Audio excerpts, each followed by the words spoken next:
네, 방금 소개받은 자상하면서도 집요한 이지영입니다. 반갑습니다. 제 논술은 키움 논술이라고 이름을 붙였는데요.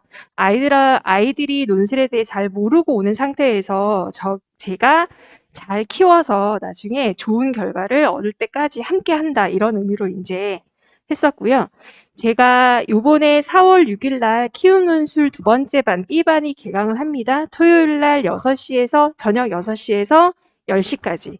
황금 시간대라고 할 수 있죠. 좋은 시간대니까 논술을 시작해야 되겠다라고 하는 친구들은 이 시간에 이제 관심을 가져주시기 바라고요. 그것 외에 기존에 있는 수업은 이제 일요일 날 제가 1월 달에 시작한 수업이 있고 그게 이제 계속적으로 진행이 되고 있고요. 일요일 날 1시 반에서 5시 반에 논술 클리닉을 이제 하고 있습니다. 그러면 토요일이나 일요일 날 수업을 듣다가 개별적으로 이 친구도 뭐가 좀 부족하다. 예를 들어서 저희가 그러니까 아까 전에 스쿨링이라고 하는 이제 성적 시스템 보셨잖아요. 그게 크게 세 가지로 나누어서 평가가 되는데 하나는 뭐냐면 이해력. 그러니까 아이들이 문제가 무엇을 물어보는지 이해하는지 또는 제시문에 있는 내용을 제대로 이해하는지 이 부분에 대한 것들을 평가하는 부분이 있고 논리 논증력이라고 하는 거는 그것을 그냥 제시문에 있는 내용을 그대로 반복하는 것이 아니라 정확하게 논리적인 어떤 기준을 가지고 분석해내는 능력이 필요하거든요. 논술에서는. 그런 부분들이 논술을 처음 하는 친구들은 조금 어려워해요. 수능이나 내신에 나오는 국어라든지 사탐에 있는 내용을 어느 정도 독해를 하기 때문에 이해력이 부족한 건 아닌데 논리적으로 분석해서 그것을 자기 것으로 만들어서 보이는 것들이 좀 필요하거든요.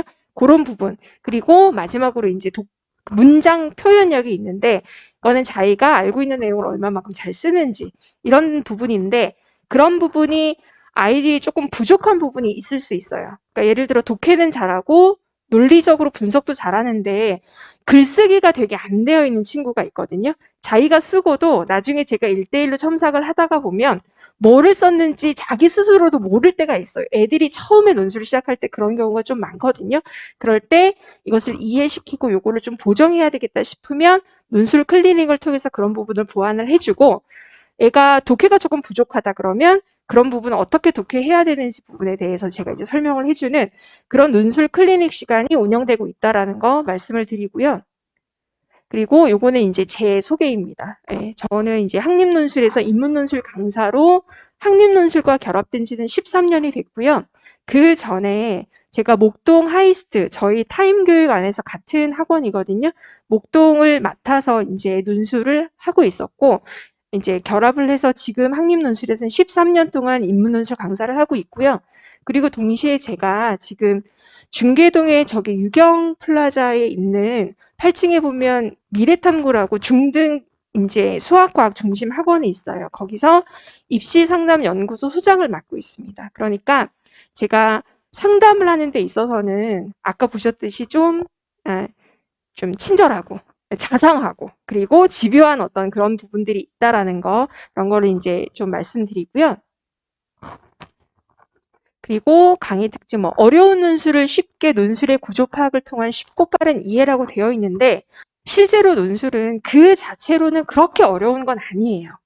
그렇게 어려운 건 아닌데 처음에 시작할 때 아이들이 익숙하지 않은 부분들이 있습니다. 왜냐하면 아이들이 학교에서 되게 짧은 어떤 서술형 이제 답안을 쓰거나 하는 경험들은 있지만 거의 대부분 내신이나 수능은 5개의 이제 그 번호 중에서 하나를 고르는 방식의 객관식 시험이 많잖아요.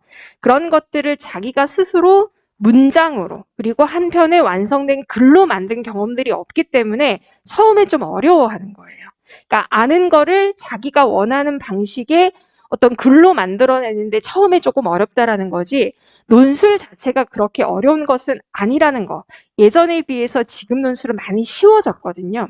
예전에는 교과서나 아니면 논술 특강 교재 같은 데서 나오지 않은 대학에서 실제로 쓰는 어떤 글 같은 것들을 제시문으로 줬기 때문에 아이들이 독해하는데 되게 어렵기도 하고 일정 정도의 배경 지식이 필요하기도 했었는데 최근의 논술은 거의 대부분 교과서에서 제시문이 오고 수능 특강 문제집에서 제시문이 오기 때문에 그렇게 어렵진 않습니다. 근데 애들이 어려워하는 건 뭐냐면 예를 들어서 앞부분에 우리 이모일 선생님이 공통적으로 무언가를 배워야 된다는 얘기를 하셨는데, 문제에서 뭐 예를 들어 제시문 가와 나를 비교 분석하라 이렇게 나오면, 비교 분석이라고 하는 것은 두 제시문이 논리적으로 어떤 부분에서 공통되고 그 공통된 부분 안에서 어떤 논리적인 차이점을 가지고 있는지를 분석해내야 되거든요. 근데 이런 것들에 대해 잘 모르면 아이들이 그냥 제시문 가에 있는 내용 요약하고 나에 있는 내용 요약하고 자기 마음속으로는 비교했으니까 마치 비교 분석한 것처럼 그렇게 하는데, 그런 것들이 제대로 그러니까 학습되지 않으면 처음에는 조금 어려운 거죠. 자기 나름대로 했다고 하는데 제가 봤을 때에는 문제가 요구하는 것과 전혀 다른 방향의 답을 했다거나 이런 것들, 그런 것들이 조금 더 쉽게 제가 이제 가르친다라는 특징이 있고요. 8대 유형을 단계별로 차근차근하게 익히기라고 되어 있는데, 이거는 뭐 저뿐만 아니라 논술의 1월부터 시작해서 7월까지 하는 모든 반에는 기본 과정으로 이렇게 7개에서 8개 정도의 유형을 배웁니다. 그래서 뭐 예를 들어서 연대에서 비교 분석 문제를 잘 낸다, 좀 주로 낸다, 그러면 연대만 내느냐, 그게 아니라 경희대에서도 비교 분석 문제를 내기도 하거든요. 그러면 이런 유형들을 익히게 되면 나중에 여름방학 때부터는 자기가 지원하는 대학에 해당하는 유형이 나오면 조금 더 쉽게 그 문제를 풀 수 있다라는 거죠. 이게 단계별이 아니라 그냥 들쭉날쭉으로 배우면 그 문제에 대해서는 잘 알 수 있을지 모르겠지만 똑같은 유형의 다른 대학의 문제는 좀 어려워하는 경우도 있어서, 이런 유형을 쉬운 유형부터 시작해서 어려운 유형까지 차근차근 단계적으로 풀어가는 거, 이거 중요하고, 저는 이제 육하원칙 변형 독해법이라고 해서 제가 이제 주로 사용하는 건데, 그러니까 제시문들이 그냥 딱딱한 논설문이나 설명문으로 되어 있으면 오히려 애들이 핵심 내용을 파악하기가 쉬워요.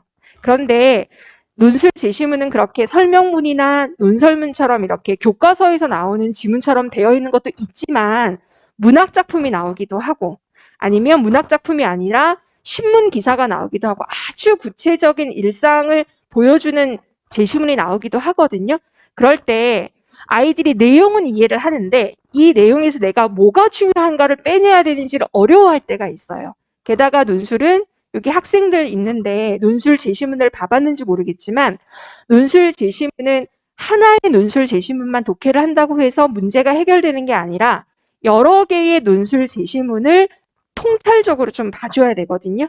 그러니까 저희가 이제 교재에도 그런 표현을 쓰는데, 나무를 봤을 때 나뭇잎을 세세하게 보는 게 수능이나 내신형의 독해라면, 논술은 그 나무들이 전체적으로 어떤 모양의 숲을 이루고 있는지를 조금 떨어져서 보는 통찰적인 어떤 그런 시각이 필요한데, 그런 걸 볼 때 저는 육하원칙을 좀 많이 활용하는 편입니다. 요거는 제 수업의 시크릿이기 때문에 수업을 듣는 친구들한테는 이제 이야기를 해줄 거고요. 뭐 그렇게 막 대단한 건 아니지만 제 나름대로는 가르치면서 발견한 하나의 방법이라고 볼 수 있고요. 그리고 요거 수능의 사탐이나 문학이나 비문학하고 연동되어 있을 수 있는 부분들이 있다라는 거. 물론 이과에서의 수학이나 과학하고 이제 문과에서의 인문 논술은 좀 이렇게 연관성이라고 봤을 때 문과는 조금 떨어지긴 하지만, 그래도 어떤 국어라든지 사탐과 연결되는 부분들이 좀 있다라는 거. 그리고 1대1 대면 첨삭을 하는 거는 아실 거고요. 그리고 2차, 3차 다시 쓰기와 재첨삭을 저는 조금 많이 시키는 편입니다.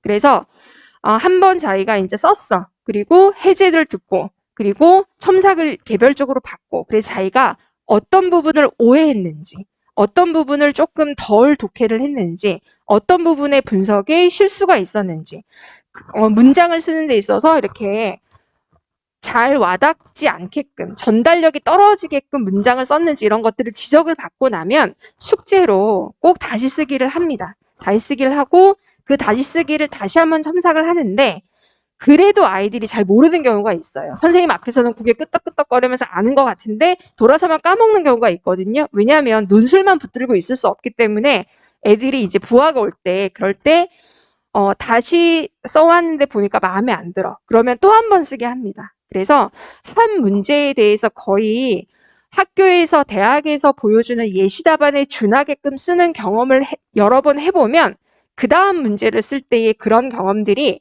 누적돼서 아이들한테 이제 영향을 줘서 조금 더 글을 잘 분석하고 쓰게 되거든요. 그런 부분을 하기 때문에 요거 제가 하고 있고요. 그리고 제가 입시를 전반적으로 이제 다루고 있기 때문에 입시에 대해서 막 되게 복잡하다고 하시는데 실제로 알고 보면 좀 단순한 면도 있고 하는데 복잡해서 어려워하시는 부분에 대해서 부모님들한테 설명도 잘하고 아이들한테도 정기적으로 그런 부분에 대한 상담과 설명을 해주고 있습니다. 예. 그래서 좀 시작을 제가 쉽게 하고 그리고 실력이 쌓이고 마지막에 결과까지 좋은 그런 것들이 제 논술의 특징이라고 볼 수 있고요. 네. 아이고. 여기 논술만이 답인 학생들을 위한 바로 그 수업이라고 되어 있는데 지금은 1학기 때는 저희가 그러니까 대학별로 나누어서 아이들을 가르치지 않고 반드시 필요한 기본 과정을 가르치고 있거든요. 가르치고 있는데 여름방학 때부터는 이제 자기가 지원할 대학을 어느 정도 이제 정해놨기 때문에 거기에 따라서 반이 나뉘어져요. 제가 주로 맡고 있는 반들이 어떤 반이냐면 중위권에 있는 대학들, 그러니까 수능 최저 조건으로 보자면 2개 합이 4인 대학들, 그러니까 경희대, 건대, 뭐 동국대, 뭐 요런 쪽에 있는 대학들하고 그 아래쪽에 있는 수능 최저가 낮거나 없는 대학, 그리고 거기에 여대들이 좀 많은데 제가 여대를 조금 많이 맡고 있는 편이에요. 네, 여대를 많이 맡고 있고 제 수업은 원래 여학생들이 남학생들에 비해서는 논술 준비를 더 많이 하는 편이거든요. 그런데 제 수업은 유난히 여학생들이 조금 많은 반이라는 점. 예, 그런 것들을 여러분들이 좀 참고하셨으면 좋겠고, 저는 오늘 합격 사례를 중심으로 해서 이제 말씀을 드리겠습니다. 앞에서 주로 이제 논술의 기본적인 어떤 골격이나 현실적인 부분에 대해서 많이 얘기를 해주셨는데, 직접 합격한 애들을 보면 요거 이제 합격 후기고요. 이 친구는 동국대 법학과에 합격한 친구입니다. 이 친구는 광역단위 자사고를 나온 학생이고 남고예요. 남고에서 내신이 4에서 5등급이고 수능 점수가 국어, 수학, 영어, 사탐 하나거든요. 수학이 6등급이에요. 예. 이 점수를 듣고 제가 깜짝 놀랐었는데 근데 원래 얘는 수학이 저한테 올 때부터 자기는 수포자라고 이야기를 했습니다. 그리고 내신 같은 경우에도 이 내신에 4, 5등급이 나올 수밖에 없었던 이유 중에 가장 큰 이유가 수학 내신이 안 나왔기 때문이거든요. 그런데 국어는 딱 보자마자 느꼈어요. 아, 얘는 논술로 결정이 날 수 있겠다. 가능성이 있겠다. 그런 아이들이 아주 가끔 나옵니다. 요즘 아이들은 우리 아이들은 글쓰기를 못해가지고 논술하기가 어려워요, 힘들어요 이렇게 얘기하지만 전반적으로 글을 쓰는 세대가 아니기 때문에 전반적으로 글을 저희 세대보다는 못 써요. 예. 왜냐하면 활자 세대가 아니라 영상 세대니까 당연한 건데 그중에 한 100명 정도 있으면 한두 명 정도는 얘는 되겠는데? 이런 느낌을 주는 아이가 있는데 그 친구였어요. 그리고 보시면 다른 과목에 비해서 언어는 1등급이 나왔잖아요. 그러니까 결정적으로 수능에서도 1등급이 나왔지만 그 중에 모의고사를 볼 때도 항상 국어는 1, 2등급이 나왔던 친구인데 이 친구가 너는 논술하면 될 것 같다 라고 이야기를 해줬고 자기도 논술밖에 답이 없다라는 걸 알았어요. 그래서 사탐 하나하고 국어하고 맞춰서 동국대 2개 합 4를 맞춘 겁니다. 정말 절묘하지 않나요? 그런데 여기 계시는 저희 팀의 선생님들도 그런 얘기를 해주실 수 있을 텐데 대부분 논술로 합격한 애들은 딱 수능 최저에 맞춰서 합격하는 경우가 훨씬 더 많아요. 막 남겨가지고 아깝다. 아까 논술 수시 납치 같은 건 실제로 많이 일어나진 않습니다. 예. 그러니까 막 수시로 안 가고 정시로 갈 수 있었는데 수시에서 납치돼 버렸어. 이런 거는 말로만 떠돌지 실제로 제가 목격한 경우는 거의 없거든요. 예, 거의 없고 그래서 이렇게 딱 떨어지게끔 맞추는 경우가 훨씬 더 많습니다. 이 친구는 학교가 중요했어요. 예.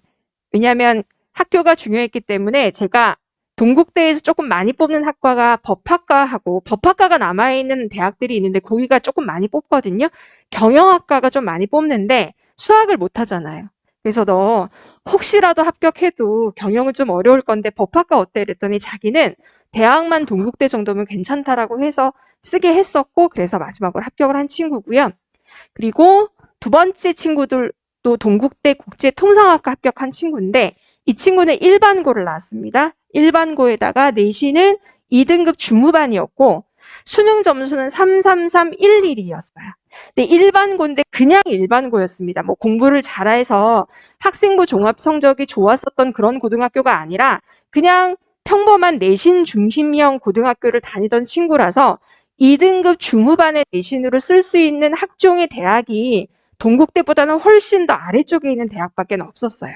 그러니까 뭐 여대들 이제 했는데 이 친구가 비교과 활동이 그렇게 좋은 편은 아니라서 내세울 거는 그냥 내신 성적밖에 없었거든요. 근데 자기는 논술로는 이 정도를 맞출 수 있어서 조금 더 상향해서 쓸 수 있겠다. 그래서 6개 수시 중에서 2개 정도는 학종으로 쓰고 나머지 4개 정도는 논술로 썼던 친구고요.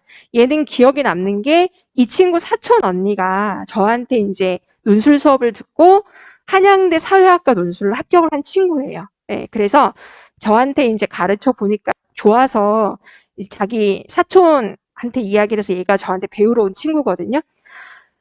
딱 떨어지게 정말 얘가 저한테 사탐만 공부한다고 진짜 욕을 많이 먹었어요. 사탐 1등급 받으면 어떡하냐. 국어라든지 수학이라든지 이런 데서 1등급을 받아야지라고 얘기를 했는데 결과는 이렇게 나왔습니다. 아주 절묘하게. 얘는 국어를 잘하는 편인데 이미 여기 앉아있는 친구나 집에 있는 아이들도 알고요. 국어를 잘하는데 국어 점수가 안 나오는 대표적인 애예요. 왜냐하면 느려요. 논술도 항상 쓰는 시간이 있으면 제 시간에 못 쓰고 한두 문장 더 남아. 그러면 남아서 마저 쓰고 가. 그럼 한 20분 정도 더 쓰고 제출하고 가거든요. 그러니까 언어 능력이 떨어지는 게 아니라 속도가 느린 친구들이 꽤 많습니다. 특히 논술하러 오는 친구들한테는 그런 경우를 되게 많이 보거든요. 그래서 그런 친구들이고요. 제가 또 이제 보여드릴 거는 뭐냐면 그 부모님, 어머님들 이제 받으신 자료 중에서 학림 논술 사용 설명서라고 하는 게 있어요. 거기에 보면 제 앞에 팀장님이 하셨던 수리 논술에 대한 것도 아까 막 사진 찍으시던데 수리 논술에 대한 부분들도 10페이지 정도에 나와 있고 실질적으로 대학들의 논술 전형의 경쟁률도 5에서 9페이지를 보시면 나와 있으니까 한번 보시면 동국대 같은 경우도 보시면 이렇게 됩니다. 원서 넣을 때 경쟁률과 실제 경쟁률의 차이가 커요. 원서 넣을 때 경쟁률이 보통 35.3대 1이었다면 실질 경쟁률은 9대 1 정도로 3분의 1에서 4분의 1 정도로 떨어집니다. 수능 최저 조건이 있는 대학은 이렇고 수능 최저 조건이 없는 대학은 원서 낼 때의 경쟁률이 그대로 경쟁률로 볼 수 있어요. 그 다음번에 합격 사례는 이번에는 서울여대 2명을 제가 이제 가지고 왔는데요. 서울여대 이 친구가 보시면 일반고고 내신이 4에서 5등급이고요. 수능은 이렇게 이제 3, 5, 4, 4, 5 절대로 정시로 인서울은 힘든 친구죠. 인서울은 힘든 친구고 이 친구가 4에서 5등급 정도 내신을 해서 얘도 2개 정도를 학종을 썼어요. 어디를 썼냐면 대진대하고 제가 알기로 한 군데가 기억이 안 나는데 경기도에 있는 어떤 대학이에요. 예. 명지대하고 대진대, 경기도에 있는 대진대 이렇게 2군데를 쓰고 나머지 4개를 논술을 썼는데 얘는 문헌정보학과. 예. 그래서 서울여대에 이제 합격을 했고요. 요 다음번 친구도 마찬가지로 서울여대에 합격을 했는데 이 친구는 일반고 내신이 4등급이고 수능 점수가 이렇게 됩니다. 5, 4, 4, 3, 5. 그런데 서울여대가 원했었던 수능 최저가 2개 합이 7이었거든요. 앞에 있는 친구도 그렇고 뒤에 있는 친구도 이렇게 동시에 맞춰서 온 친구라고 볼 수가 있고요. 이 아이들에 대한 후기도 아까 말씀드린 사용 설명서에 들어 있습니다. 그래서 후기를 한번 보시고 하면 아실 수 있고요. 서울여대 같은 경우에도 논술 전형의 경쟁률을 한번 보시면 논술 전형이 경쟁률이 높다고 걱정을 많이 하시는데 실제로는 수능 최저를 맞춘 애들 사이에서의 경쟁률, 실질 경쟁률을 보면 원서 넣을 때 경쟁률의 3분의 1에서 많은 경우에 4분의 1 정도까지 줄어든다라는 거. 그걸 아시면 이게 완벽하게 논술만 준비하는 게 아니라 수능도 일정 정도 준비하면서 논술로 승부 볼 수 있다라는 거. 요거를 좀 참고해 주셨으면 좋겠고요. 그래서 저는 입시도 입시에 대한 상담도 1학기 때의 전략과 여름방학 때 전략과 여름방학 이후의 전략을 다르게 아이들한테 제시를 하거든요. 지금은 논술도 중요하지만 논술은 일주일에 4시간에다가 숙제 아무리 많이 해도 더해서 2시간 더해서 6시간이면 되고 나머지 시간은 수능에 조금 더 집중하라고 이야기를 해요. 왜냐하면 논술 전형에서 수능이 중요하기 때문에 그런 부분을 상당히 많이 강조를 하고 매주마다 만나니까 그럴 때마다 수능 어떻게 진도를 지금 나가고 있는지 제가 체크도 해줍니다. 예, 수능 이 정도 했는데 이렇게밖에 못했어? 더 해야. 실전 모의논술 연습해야지. 해봐. 이렇게 해서 계속적으로 체크도 하고 하니까 그런 부분 보시고 이제 참고하고 제 수업에 대해서 이제 관심을 가져주시기 바랍니다. 저는 여기까지 하고요. 시간이 다 돼서 다음번 선생님 오시겠습니다. 감사합니다.